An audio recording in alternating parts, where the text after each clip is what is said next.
Hello everyone, कैसे हो आप सभी। आशा करती हूँ सभी अच्छे होंगे, स्वस्थ होंगे। आज की क्लास में हम करेंगे अपनी एचपीएससी की ओर से जो भी आपकी वैकेंसी आई है और जिसमें ज्योग्राफी सब्जेक्ट की जो वैकेंसी है वो हम देखेंगे। इसके साथ साथ इस वीडियो में हम ज्योग्राफी सब्जेक्ट का जो सिलेबस एचपीएससी की ओर से डाला गया है उस पूरे सिलेबस को हम अच्छी तरीके से देखेंगे कि क्या क्या सिलेबस में है और किस तरीके से हमें क्या क्या करना है। ठीक है, तो यहाँ पर आप सबको पता है अच्छी खासी वैकेंसी आपकी निकली हुई है। पीजीटी लेवल की अलग अलग डिफरेंट सब्जेक्ट्स की वैकेंसी हैं और इन वैकेंसी में अब की बार भाई बहुत लंबे समय के बाद ये देखिए, ये आपकी यहाँ पर डाली हुई भी है कि ओपनिंग डेट आपकी जब फॉर्म भरने जो स्टार्ट होंगे वो 25 जुलाई से स्टार्ट हो जाएंगे और 14 अगस्त तक आपके फॉर्म फिल होंगे। ठीक है, उसके बाद जो भी आपकी ये डेट है इनके बाद हमारा आता है आगे। ये तो भाई ये रही ये वैकेंसीज़ है और होप सो आई थिंक सबने ये वैकेंसीज़ आप देख ली होंगी डिफरेंट स्टूडेंट्स ने। और इसमें ये रही भाई हमारी ज्योग्राफी की वैकेंसी और रेस्ट ऑफ हरियाणा, यानी हरियाणा में हमारे 116 वैकेंसी है ज्योग्राफी की और मेवात में 9 वैकेंसी पड़ती है। ठीक है, तो हरियाणा में 116 है और मेवात में आपकी 9 वैकेंसी हैं। तो ये आपकी अलग जनरल में भाई 64 पड़ती हैं। फिर आपकी हम देखें एससी में 23 है, बीसीए में 11 है और बीसीबी की 6 है, ईडब्ल्यूएक्स की 12 है। तो इन सब का अगर आप टोटल करोगे ना तो ये सारी आपकी 116 वैकेंसी है जो कि एचपीएससी की ओर से ज्योग्राफी सब्जेक्ट की आई है पीजीटी लेवल की। तो अलग अलग डिफरेंट सब्जेक्ट की वैकेंसीज हैं। टोटल हम अगर देखते हैं इन वैकेंसी का तो टोटल है भाई 3069 वैकेंसीज। ठीक है, तो टोटल आपकी 3069 वैकेंसीज़ हैं। अब यहाँ पर अगर हम क्वालिफ़िकेशन की बात करें तो भाई आपको एचटेट क्वालिफाई होना चाहिए आपका। ठीक है, क्वालिफाइड एचटेट मांग रखा है। जिन बच्चों का एचटेट क्वालिफाइड है वो बच्चे इस फॉर्म को फिल कर सकते हैं। उसके अलावा तो आपको पता ही है कि आपके पास आपके स्पेसिफिक सब्जेक्ट के साथ एमए होनी चाहिए, 50% मार्क्स के साथ होनी चाहिए और एचटेट क्वालिफाइड स्टूडेंट्स को ही इन्होंने यहाँ पर लिया है। देखो यहाँ पर इन्होंने मेंशन भी किया है कि MA geography with at least 50% marks और बीएड भी होनी चाहिए आपकी किसी भी रिकॉग्नाइज्ड यूनिवर्सिटी से। ठीक, इन बातों का आप ध्यान रखोगे। ठीक है, तो वही इन्होंने स्पेशल डाला है कि क्वालिफाइड एचटेट, यानी जिन बच्चों का एचटेट क्वालिफाइड है वही बच्चे अप्लाई कर सकते हैं। बाकी आगे ये मुझे नहीं पता कि कौन से बच्चे इसमें भाई जो अभी आगे एचटेट देंगे वो भी वैलिड होंगे या नहीं होंगे। ठीक है, तो यहाँ पर अब आगे आता है एग्ज़ाम पैटर्न। अब एग्ज़ाम पैटर्न को आप थोड़ा ध्यान से देखना। इसमें आपके स्क्रीनिंग टेस्ट हैं। सबसे पहले ऑब्जेक्टिव टेस्ट होगा, ये 100 मार्क्स का रहेगा। 100 मार्क्स का ऑब्जेक्टिव होएगा आपका पेपर जिसमें आपको ऑप्शंस दिए मिलेंगे। 2 घंटे का टाइम पीरियड रहेगा इसमें और टोटल 100 मार्क्स का ही रहेगा। सभी क्वेश्चन कैरी इक्वल मार्क्स, यानी एक एक नंबर का आपका एक क्वेश्चन होगा। 100 क्वेश्चन है, 100 ही मार्क्स का। हाँ भाई, नेगेटिव मार्किंग भी आपकी रहेगी 0.25 की। ठीक है, 0.25 की, यानी हर 4 क्वेश्चन पर आपका अगर आप 4 क्वेश्चन आपके गलत होते हैं तो 1 नंबर आपका कट हो जाएगा। ठीक है, तो ये बातें थी। और उसके बाद अगर आप उसमें क्वालिफाई कर जाते हो फर्स्ट टेस्ट में, फिर आपका सेकंड होगा सब्जेक्ट नॉलेज टेस्ट, जिसे हम सब्जेक्टिव भी कह सकते हैं। तो इसमें भी टाइम ड्यूरेशन ऑफ एग्जाम आपकी 3 घंटे का रहेगा। टोटल मार्क्स 150 रहेंगे। ठीक है, और ये सब्जेक्टिव होएगा, यानी इसमें आपको 3 नंबर के, 4 नंबर के, 10 मार्क्स के, 10 मार्क्स के अंदर ही पर्टिकुलर डिवाइड पोर्शन में आपको क्वेश्चंस देखने को मिलेंगे। तो ये इस तरीके से रहेगा। अब हम आगे अपने सिलेबस की ओर बढ़ते हैं। तो जो मेन इन्फॉर्मेशन थी वो मैंने आपको दे दी है कि एग्ज़ाम पैटर्न क्या रहेगा। एचटेट क्वालिफाइड स्टूडेंट्स इसमें बिलोंग ले रहेंगे भाई। तो आप अपना देख लेना कि आपका एचटेट क्वालिफाई है या नहीं है, कैसे क्या है। अब हमारा नेक्स्ट आएगा सिलेबस ऑफ ज्योग्राफी। देखो मैं ज्योग्राफी कराती हूँ अचीवर्स एकेडमी पर, आप सबको पता ही है। तो हम यहाँ पर ज्योग्राफी का डिटेल सिलेबस देखेंगे कि क्या क्या सिलेबस में मेंशन है और हमें क्या क्या पढ़ना पड़ेगा। ठीक है, हमें कितना पढ़ना है, क्या पढ़ना है और क्या क्या हमारे लिए बहुत ज़्यादा महत्वपूर्ण है, ये सारी चीज़ें हमें यहीं पर देखने को मिलेंगी आज के सिलेबस में। तो सिलेबस को आप ज़रूर डिटेल से देखिएगा। Syllabus is most important. कहाँ गया भाई ज्योग्राफी? हाँ जी, ये लीजिए, ये आ गया है ज्योग्राफी सब्जेक्ट का सिलेबस जो कि एचपीएससी की ओर से मेंशन किया गया है। अब ज्योग्राफी सब्जेक्ट का जो सिलेबस है इसमें फर्स्ट आ जाता है ज्योग्राफी एज अ डिसिप्लिन, यहाँ पर आपको देखो ये टॉपिक का नाम है ज्योग्राफी एज अ डिसिप्लिन, और इसमें आपको आगे चल के ये सारे आपके टॉपिक्स रहेंगे, यानी आपके जो भी इसके अंदर पार्ट्स रहेंगे। तो सबसे पहले आते हैं geographical ideas in ancient, medieval और मॉडर्न पीरियड। यानी आपको एंशियंट ज्योग्राफी, मेडिवल ज्योग्राफी और मॉडर्न पीरियड में जितने भी आपके ज्योग्राफर्स हुए, लाइक वेरेनियस है, कांट है, हम्बोल्ट है, रीटर है, रिच्टोफेन है, डार्विन है, रैडजेल है और इंडियन ज्योग्राफर्स, तो उन सब के बारे में आपको डिटेल से पढ़ना है। ठीक है, उन सब के बारे में क्या करना है, आपको डिटेल से पढ़ना है। ये जितने भी हमारे ज्योग्राफर्स थे, यानी मैं आपसे ये कहूँ ना कि ये जो है आपका पार्ट, ये थॉट ज्योग्राफी का पार्ट है। किसका पार्ट है? थॉट ज्योग्राफी का पार्ट है। थॉट ज्योग्राफी के पार्ट है भाई ये वाली ब्रांच आपकी, टॉपिक 1। इसमें आपके आगे आ जाता है जैसे post second world war, environmentalism, areal differentiations, special organisation, behavioural. ठीक है, यानी आपके जो भी आ जाते हैं ह्यूमनिस्टिक ज्योग्राफी, ये आपकी क्रिटिकल सोशल थ्योरीज, जो भी थ्योरी आती है, इंडियन ज्योग्राफी का डेवलपमेंट कैसे हुआ, तो ये सारा आपकी थॉट ज्योग्राफी है। और इसमें कुछ टॉपिक्स आपके अलग अलग में भी आते हैं, जैसे ये ह्यूमनिस्टिक जो ह्यूमन ज्योग्राफी है, ये आपकी ह्यूमन ज्योग्राफी में देखने को मिलेंगी इस तरीके से। नेक्स्ट आता है topic 2, origin and evolution of earth. देखो इसमें जो ये टॉपिक है ना, ये टॉपिक आपके बेसिक टॉपिक है जो आज तक आप पढ़ते आए हो, जैसे पीजीटी लेवल में, टीजीटी में भी आपने इनको स्टडी किया है। जैसे motion of earth, rotation, revolution, आपके दिन और रात कैसे बनते हैं, सीजन्स कैसे चेंज होते हैं, लैटिट्यूड और लॉन्गिट्यूड क्या होते हैं, टाइम कैसे फाइंड किया जाता है, तो ये सारी चीज़ें। अर्थ इंटीरियर, जैसे भाई आपके कॉन्टिनेंट की ओरिजिन कैसे हुआ, वैगनर की थ्योरी आ गई है इसमें, continental drift theory, plate tectonic आ गया है, earthquake, volcano, folding and faulting.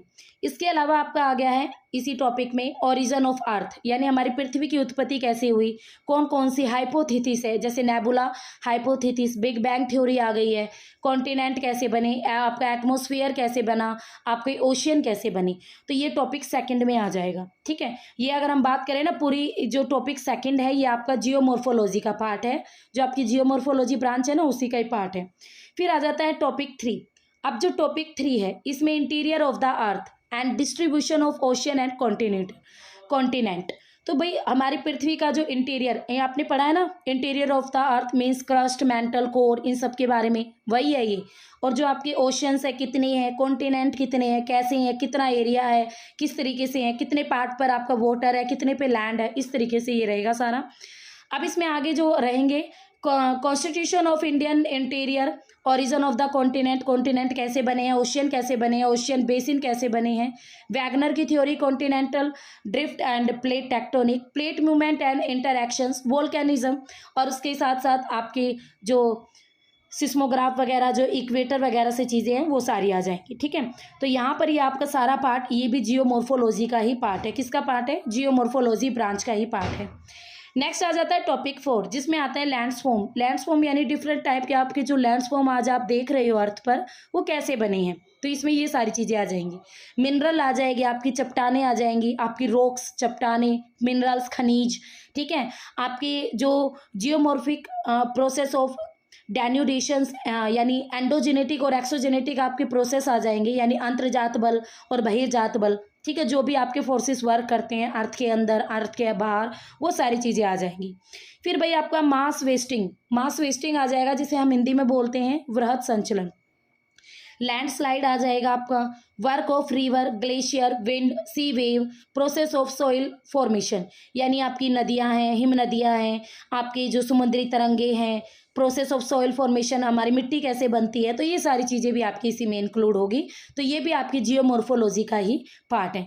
तो मैं आपसे कहना चाहती हूँ यहाँ पर एक छोटी सी चीज़, आप ध्यान से देखो भाई, यहाँ पर आपका जो, मैं थोड़ा सा छोटा कर लेती हूँ, हाँ जी, ये देखो, ये जो आपका टॉपिक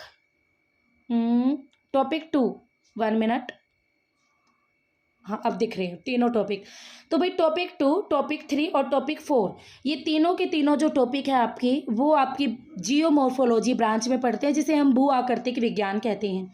ठीक है, तो ये तीनों के तीनों टॉपिक आपके उसी का ही पार्ट है। नेक्स्ट आ जाता है टॉपिक 5। टॉपिक 5 में आपके आ जाती है भाई क्लाइमेटोलॉजी।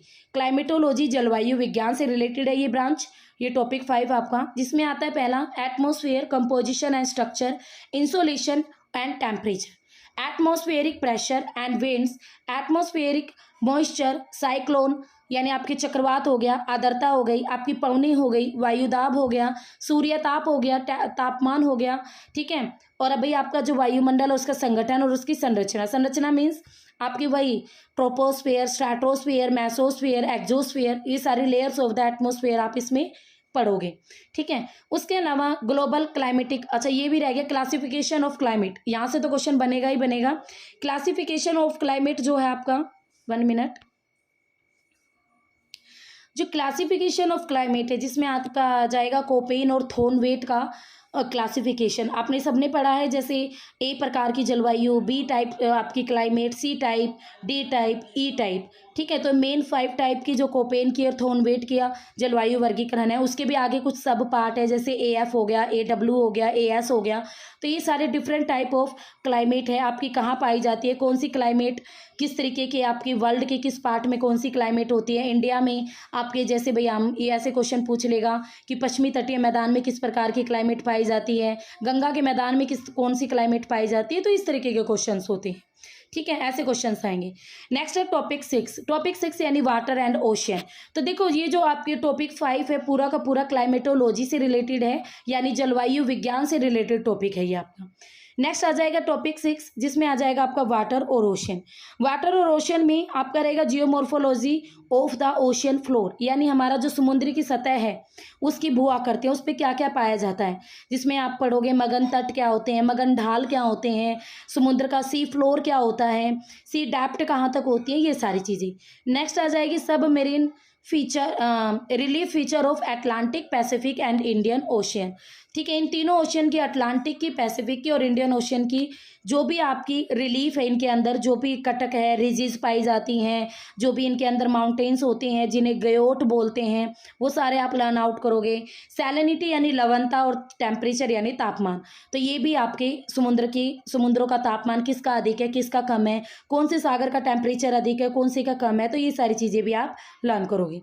नेक्स्ट आएगा मूवमेंट ऑफ ओशियन वाटर, यानी आपकी तरंगे आ जाएंगी इसमें, ज्वार भाटा हो गया, टाइड हो गई, करंट यानी आपकी वेव हो गई, समुद्री तरंगे हो गई, ये सारी चीज़ें आ जाएंगी। नेक्स्ट आएगा marines deposits and coral reef. Coral reef और समुद्र में जो भी डिपॉजिट्स जमा हो जाती हैं उन सबको हम यहाँ पे जैसे लाल पंख, नील पंख, ग्लोबिजेरेना, रेडियन, ये सारी चीज़ें आप इसमें लर्न करोगे, ठीक है। तो हम ये कह सकते हैं कि जो हमारा टॉपिक 6 है ये आपकी एक ब्रांच है और ब्रांच का नाम है ओशनियोलॉजी यानी समुद्र विज्ञान। तो कंप्लीट समुद्र विज्ञान हमें इस ब्रांच में, इस टॉपिक 6 में लर्न करना पड़ेगा। हाँ जी, और उसके अलावा जो आपका टॉपिक 7 है यानी लाइफ ऑन द अर्थ, ये भी भाई आपका किसी का है तो वो ओशनोलॉजी का ही पार्ट है।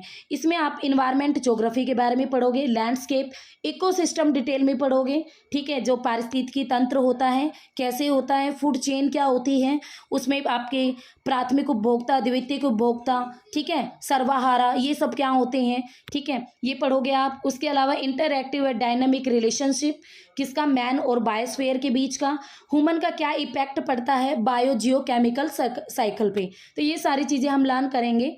ये भी आपका किसका पार्ट रहेगा, ओशनियोलॉजी का ही पार्ट रहेगा। नेक्स्ट आ जाएगा, तो ये ओशनोलॉजी ब्रांच आपकी कंप्लीट हो गई। तो अगर हम देखें ना यहाँ तक हमारी कौन कौन सी ब्रांच कंप्लीट हो गई है ज्योग्राफी की, जियोमॉर्फोलॉजी हो गई है भाई, ठीक है, थॉट ज्योग्राफी हो गई है, पहला ही टॉपिक थॉट ज्योग्राफी से रिलेटेड है। फिर सेकंड नंबर, थर्ड पे हमारा अगर हम बात करें क्लाइमेटोलॉजी हो गई है आपकी, और फोर्थ पे अगर हम देखें तो ओशनियोलॉजी हो गई है। तो जो 4 ब्रांच है वो बिल्कुल कंप्लीट दी गई है, जो मैंने अपने कोर्स में भी बच्चों को पढ़ा रखी है। नेक्स्ट जो ब्रांच स्टार्ट होती है और यहाँ पर जो टॉपिक स्टार्ट होता है ज्योग्राफी ऑफ इंडिया, यहाँ से आपकी ज्योग्राफी ऑफ इंडिया स्टार्ट हो जाती है, यानी आपको जितने भी टॉपिक लर्न करने हैं वो ज्योग्राफी ऑफ इंडिया से ही करने हैं, ठीक है। तो यहाँ पर सबसे पहले आएगा geographical basis of Indian state territory, location, extent, shape and size. यहाँ पर ज्योग्राफी से इंडिया की ज्योग्राफी का आपका जो इंडिया है हमारी, उसकी शेप कैसी है, मैप में किस तरीके से क्या होता है, ये सारी चीज़ें हम यहाँ पर पूरे इंडिया के बारे में ज्योग्राफिकल उसका जो स्ट्रक्चर है वो डिटेल में पढ़ेंगे। नेक्स्ट आ जाएगा फिजियोग्राफी एंड ड्रेनेज। फिजियोग्राफी यानी हमारे जो इंडिया में हिमालय माउंटेन है, ठीक है भाई, आपका प्लेट्यू है, प्रायद्वीपीय प्लेट्यू आपका साउथर्न प्लेट्यू है, आपके कोस्टल एरियाज है, तटीय मैदान है, गंगा का मैदान है, तो वो सारी चीज़ें आप फिजियोग्राफी में पढ़ोगे। ड्रेनेज सिस्टम में हम पढ़ेंगे रिवर्स ऑफ इंडिया, इंडिया का में जो जो रिवर्स है वो सारी चीज़ें। फिर नेक्स्ट आ जाता है स्ट्रक्चर, फिजियोग्राफिक डिवीजन, इंडिया का फिजियोग्राफिक डिवीजन, भाई कितने पार्ट पर हिमालय माउंटेन है, कितने पे आपकी गंगा का मैदान है, तटीय मैदान कितने पार्ट पर है, तो ये सारी चीज़ें, अंडोमान निकोबार है, तो ये सारी चीज़ें आ जाएंगी। फिर ड्रेनेज सिस्टम और इसका इवोल्यूशन भी पढ़ेंगे, साथ साथ में मूल्यांकन भी करेंगे, कौन सी रिवर कितने पार्ट पर है, किस तरीके से है। नेक्स्ट आ जाता है इंडिया के अंदर ही आपका क्लाइमेट। अब इंडिया में कौन कौन से फैक्टर्स हैं जो क्लाइमेट को इफेक्ट करते हैं, कंट्रोल करते हैं हमारे इंडिया की क्लाइमेट को। उसके अलावा आपका जो इंडियन मानसून है वो कैसे आता है, किस तरीके से आता है, कब आता है और कितने टाइम के बाद ये वापस लौटता है, कैसे कैसे कहाँ कहाँ बारिश होती है, ये सब कुछ डिटेल में पढ़ना है। फिर सीजन्स ऑफ इंडिया पढ़ना है आपको, भाई इंडिया में कौन कौन से सीजन है, ठीक है, चारों सीजन आपको लर्न करने हैं डिटेल में। फिर classification of climate of India, यानी कोपेन और थॉर्नवेट का जो क्लासिफिकेशन है क्लाइमेट का, ये जो आपको मैंने अभी अभी बताया, ए टाइप क्लाइमेट, बी टाइप, ये सारी आपको इंडिया के अंदर भी पढ़नी है। नेक्स्ट टॉपिक आता है सोइल, सोइल यानी मिट्टी, मिट्टी में के जो आपको टाइप पढ़ने हैं इंडिया के अंदर, सिंपल टाइप तो पढ़ना ही है, जो हमारी 8 टाइप की जो सोइल पाई जाती है वो तो पढ़ना ही है। उसके साथ साथ ICAR के ये इंटरनेशनल लेवल पर है, ठीक है, इसके द्वारा जो भी डिस्ट्रीब्यूशन होता है सोइल का वो भी आपको करना है। सोइल की प्रॉब्लम क्या होती हैं, अपरदन हो गया, इरोजन हो गया, उसके अलावा कंजर्वेशन ऑफ सोइल यानी मिट्टी को हम कैसे बचा सकते हैं, इसके जो उपाय हैं उनको भी आपको करना है। नेक्स्ट आ जाएगा वेजिटेशन, वेजिटेशन यानी वनस्पति, कौन कौन सी आपके यहाँ पे वन पाए जाते हैं, इंडिया में वनस्पति पाई जाती है और उनको किस प्रकार से बचाया जा सकता है, ये आपको लर्न करना है। Wild and life, wild animal life and it's conservation, wild life यानी वन्य जीव अभ्यारण्य और नेशनल पार्क्स आपके इसमें आ जाएंगे, तो ये भी आपको इसमें लर्न करना है। फिर टॉपिक 10 हमारा ज्योग्राफी ऑफ इंडिया हो गया। अब टॉपिक 11 में हमारी आ जाएगी नेचुरल हजार्ड्स एंड डिजास्टर। अब ये जो टॉपिक 11 है ये भी आपका hazards means, natural hazards means प्राकृतिक आपदाएं, और डिजास्टर्स मीन्स यानी जो आपकी ज्वालामुखी आते हैं, भाई भूकंप आते हैं, वो सारे आपको देखने हैं, ये किस वजह से आते हैं, इनके कॉजेज क्या क्या होते हैं, कॉन्सिक्वेंसेस क्या क्या होती है, इन्हें कैसे हम मैनेजमेंट कर सकते हैं और इंडिया में कैसे मैनेजमेंट हो रहे हैं। फ्लड हो गया, ड्रोट यानी सूखा हो गया, साइक्लोन हो गया, अर्थक्वेक हो गया, लैंडस्लाइड हो गया, ह्यूमन ने किस तरीके से एडजस्टमेंट किए इन हजार्ड्स के साथ, और उसके साथ साथ किस तरीके से इन्वायरमेंटल इंस्टीट्यूशंस हुए, लेजिस्लेशन क्या हुआ इंडिया में, तो ये सारी चीज़ें हम पढ़ेंगे इस टॉपिक के अंदर। वैसे मैं अगर आप बात करूँ ना, ये ज्योग्राफी ऑफ इंडिया जितनी भी आपको दिख रही है, यानी अगर हम NCERT उठा के करें ना, तो जो टॉपिक 8 है आपका, जो टॉपिक 8 से लेकर 9, 10, 11 एंड 11 तक टॉपिक है जो, ठीक है, जो ये 11 तक टॉपिक है ना जो आपके, ये 11th के NCERT से है, आपकी पूरी की पूरी 11th के NCERT के टॉपिक्स यहाँ पर डाले गए हैं, ठीक है। और ब्रांच की बात करें तो भाई ज्योग्राफी ऑफ इंडिया है, ये आपकी complete geography of India I हुई है। नेक्स्ट आता है पीपल, वर्ल्ड एंड इंडिया, इसमें आपका क्या आएगा, पॉपुलेशन ग्रोथ, यानी ये हमारी जो ब्रांच है वो पॉपुलेशन ज्योग्राफी से रिलेटेड है। पॉपुलेशन ग्रोथ कैसे होती है, कौन से डिटर्मिनेट्स होते हैं, पैटर्न्स कौन कौन से होते हैं, पॉपुलेशन डिस्ट्रीब्यूशन क्या होता है, डेंसिटी ऑफ पॉपुलेशन क्या होती है, डेमोग्राफिक ट्रांजिशन क्या होता है, human migration, pattern of human development, तो ये सारी चीज़ें आपकी आएंगी टॉपिक 12 में, ठीक है। तो ये आपको यहाँ पर लर्न आउट करना पड़ेगा। ये पूरी की पूरी आपकी क्या हो गई, पॉपुलेशन ज्योग्राफी हो गई, जिसमें हमें पॉपुलेशन से रिलेटेड हर एक टॉपिक को डिटेल में स्टडी करना है, वर्ल्ड के अंदर भी और इंडिया के अंदर भी, तो ये पॉपुलेशन ज्योग्राफी ब्रांच है। Got it. नेक्स्ट आता है टॉपिक 13। टॉपिक 13 में आपकी ह्यूमन एक्टिविटीज़ आ जाएंगी, आपकी जो भी प्राइमरी, सेकेंडरी, टेरिटरी, क्वाटरनरी, जितनी भी आपकी एक्टिविटीज़ है, ये चारों एक्टिविटीज़ आपकी आ जाएंगी किसमें, टॉपिक 13 में, जिसमें आप हंटिंग, वर्ल्ड के अंदर भी और इंडिया के अंदर भी, hunting, gathering, herding, nomadic and commercial, यानी मीन्स आप जो खेती बाड़ी करते हैं, हम सघन कृषि करते हैं या व्यापारिक कृषि करते हैं, वो सारी चीज़ें पढ़ोगे। शिकार करना, संग्रहण करना, पशुओं को पालना, मछली पालन करना और माइनिंग करना, खनिज निकालना, जैसे एग्रीकल्चर प्रैक्टिसेस करना, और जितनी भी आपकी बड़ी बड़ी क्रॉप्स हैं, गेहूँ है, चावल है, बाजरा है, है, ठीक है। आपकी जो भी क्रॉप्स हैं वो वर्ल्ड के अंदर भी और इंडिया के अंदर भी, दोनों के अंदर आपको स्टडी करनी पड़ेगी। नेक्स्ट आएगा सेकेंडरी। सेकेंडरी में आप पढ़ोगे थ्योरीज ऑफ लोकलाइजेशन, यानी आपकी जो भी इंडस्ट्रीज एरिया को इफेक्ट करती हैं वो सारी थ्योरीज, मेजर इंडस्ट्रीज, और उसके अलावा आपकी जो भी वर्ल्ड में कंपैरिजन्स हैं इंडस्ट्रीज का जो क्लासिफिकेशन है अलग अलग टाइप से, वो डिटेल में पढ़ोगे। टेरिटरी में आ जाएगी भाई आपकी सर्विसेज, सेवाएं, अलग अलग सेवाओं का योगदान। क्वाटरनरी में आ जाएगा आपकी क्वानरी एक्टिविटीज, दोनों आ जाएंगी। चतुर्थक सेवाएं, जिसमें हाई प्रोफाइल वाली आपकी जो एक्टिविटीज है वो आ जाती हैं, ठीक है। तो अगर मैं ब्रांच की बात करूँ ना, तो ये वाला जो पार्ट है वो आपका इकोनॉमिक ज्योग्राफी का पार्ट है। किसका पार्ट है? यानी कंप्लीट इकोनॉमिक ज्योग्राफी है यहाँ पर ब्रांच।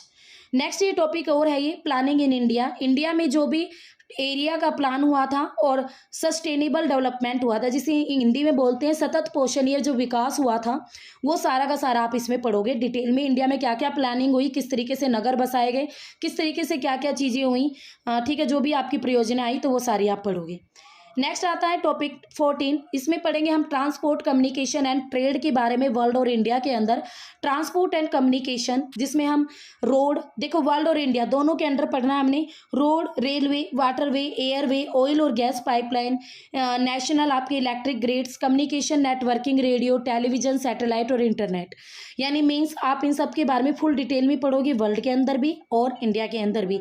वर्ल्ड के अंदर पढ़ेंगे तो इकोनॉमिक ज्योग्राफी में चली जाएंगी, इंडिया के अंदर पढ़ेंगे तो ये ज्योग्राफी ऑफ इंडिया की ब्रांच में चले जाएगा। आधा टॉपिक इकोनॉमिक ज्योग्राफी का है, आधा टॉपिक आपका ज्योग्राफी ऑफ इंडिया का है। नेक्स्ट आ जाएगा इंटरनेशनल ट्रेड, जिसमें आ जाएगा बेसिस एंड कंपोनेंट, यानी जो भी व्यापार है हमारा उसके क्या क्या बेसिस है, क्या क्या कंपोनेंट्स हैं, बैलेंस किस तरीके से होता है, ऑर्गेनाइजेशंस कौन कौन सी है, जैसे आपकी बड़ी बड़ी जो ट्रेड ऑर्गेनाइजेशन है वो पढ़ेंगे इसमें हम।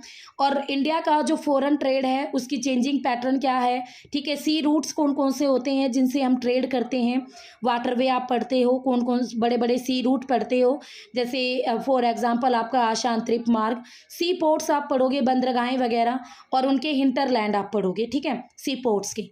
तो यहाँ पर ये पूरा पार्ट आपका जो इंडिया से रिलेटेड है ज्योग्राफी ऑफ इंडिया में और इकोनॉमिक ज्योग्राफी का पार्ट है। नेक्स्ट आ जाएगा topic 15 human settlement world and India. ये ह्यूमन सेटलमेंट जो है भाई ये पूरी की पूरी आपकी 12th के एनसीईआरटी है। और ये जो ऊपर आपका था ना, एक मिनट, ये आपका जो टॉपिक 14 था और टॉपिक 13 और टॉपिक 12, ध्यान से देखो, टॉपिक 12, टॉपिक 13, 12 था जो people world and India human activities. इसके अलावा जो आपका टॉपिक 14 है, टॉपिक 15 है और टॉपिक 16 है, ये सारे टॉपिक आपके 12th के एनसीईआरटी से डायरेक्टली उठाए गए हैं। तो 12th के एनसीईआरटी भी आपको, 11th और 12th के एनसीईआरटी आप ये लगा लो, आपको घोट के पीनी है, ठीक है, अगर एग्जाम क्रैक करना है तो अब हमारा आता है ह्यूमन सेटलमेंट। ह्यूमन सेटलमेंट, इसमें आपका परमानेंट सेटलमेंट, अर्बन सेटलमेंट पढ़ोगे, रूरल सेटलमेंट पढ़ोगे, उनके अलग अलग टाइप्स कौन कौन से होते हैं, पैटर्न्स कौन कौन से होते हैं, ठीक है, वो आप डिटेल में पढ़ोगे। कौन कौन सी अर्बनाइजेशन आप कंप्लीट पढ़ोगे, क्लासिफिकेशन ऑफ टाउन्स पढ़ोगे, urbanisations on the world, urban slums, quarters क्या क्या होते हैं, मोर्फोलॉजी ऑफ सिटीज़ क्या होती है, मेगा सिटीज़ क्या होती है, ये सारी चीज़ें आप डिटेल में पढ़ोगे। और आज इस हमारे सिलेबस का लास्ट टॉपिक है topic 16 geographical perspective on selected issues and problem. इसमें हमारी प्रॉब्लम्स आ जाएंगी। ये सारा जो environmental pollution, land, water, air, noise, ये सारा जो आपको रहेगा ना, क्लाइमेटोलॉजी के बैच में भी आपको मिल जाएगा। इसमें आपका ग्लोबल वार्मिंग भी आ जाएगा, पॉवर्टी भी आ जाएगा और फूड सिक्योरिटी भी आ जाएगा। तो भाई मोस्टली पूरा का पूरा ये, वैसे तो देखो पूरा जो सिलेबस है अच्छे लेवल का है और इतना हाई प्रोफाइल, अगर हम इतना हाई लेवल का एग्जाम है तो हमारी जो तैयारी होनी चाहिए वो भी हाई लेवल की होनी चाहिए। मोटी मोटी स्टडी से काम नहीं चलेगा, हमें डिटेल स्टडी पढ़नी पड़ेगी, हर एक टॉपिक को पूरा डिटेल से पढ़ना पड़ेगा, ठीक है। और अभी काफ़ी बच्चों के मेरे पास कमेंट आ रहे थे कि, और कॉल भी आ रही थी, वैसे एक बार और कि भाई ये मेरा व्हाट्सअप नंबर है और आप मुझे इस नंबर पर कॉल भी कर सकते हो, व्हाट्सअप पे मैसेज भी कर सकते हो। अगर आपकी कोई भी क्वेरी हो, आपको कुछ भी पूछना हो, तो ये मेरा व्हाट्सअप नंबर है 9728771666, ठीक है।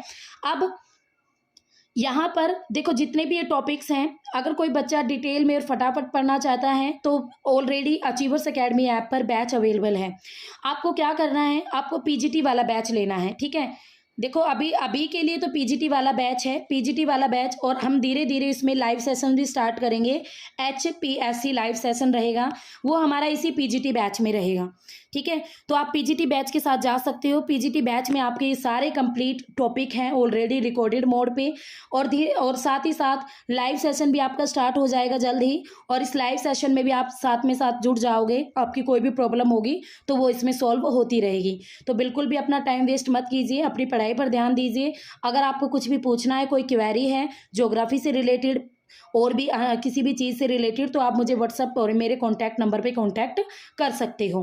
ठीक है, तो आई थिंक इस वीडियो के बाद आपको कोई इशू नहीं रहा होगा, और अगर फिर भी कोई इशू है तो देन आप कमेंट कर सकते हो इस वीडियो के नीचे। तो फिर मिलेंगे, तब तक के लिए हैव ए नाइस डे। अपनी तैयारी स्टार्ट कर दीजिए। Okay, bye bye.